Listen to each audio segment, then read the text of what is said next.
Гүлайым Мамыт кызы Баткендин Кыштут айылында жашайт. Айыл бийик тоолордун ортосунда жайгашкандыктан климаты катаал. Элетте көп жылдар бою таза суу көйгөйү жаралып, жашоочуларды түйшүккө салып келгенин айтат каарманыбыз. Дарыядан барып челекте алып келип, анан биякта жуучубуз да, мындай эле табакка салып. Анан азыр суубуз жакшы үйдөн чыгып, мынтип кирибизди дагы, идишибизди дагы, бүт немебизди үйдүн ичинде эле бүтүрүп алабыз да. Сууга чыкпай элечи.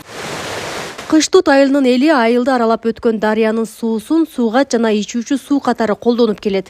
Атайын курулган кампада суу топтолуп, андан кийин ичүүчү суу катары иштетилет. Жазында мөңгүлөр эрип, дарыяга суу кирген мезгилде жашоочулар кум аралаш суу ичүүгө туура келген.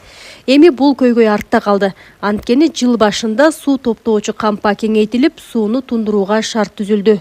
Суу мурда могул турбанын кичинелигинен айылдын ылдыйкы үйлөргө жетпей калып жүргөн. Азыркы учурда эми сууну мынаяқта биринчи блокто тунутуп, экинчи блокто тунутулган суу жеткизилип атат. Мурда дарыядан бурулган эле суу турбага сразу неме болуп туруп, анан ошондон жетпей калып жүргөн да. Азыр эми ар бир үйгө учетчик менен киргизилип атат. 50%дан ашты.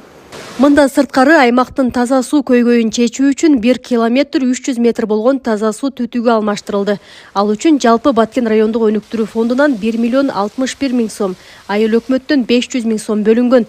Мындан Алтын Бешик айыл аймагынын Кыштут, Таян, Чарбак айылдарындагы 500дөй турак үй ичүүчү сууну пайдаланат. Чарбак айылы буга чейин жазында 2 ай ушу дарыянын ылайка сууну ичип элек. Азыр мына кампа курулуптур дейт, мына кампаны көрүп турабыз, кампа жакшы өтө. Сонун келечекте биз да тунук суу, жакшы таза суу ичкенге үмүт кылып турабыз. Ошондой эле жергиликтүүлөр учурда республикалык бюджеттен каржыланып, Чарбак айылына 2,5 чакырым алыстыктан суу тартылып жатканын айтышты.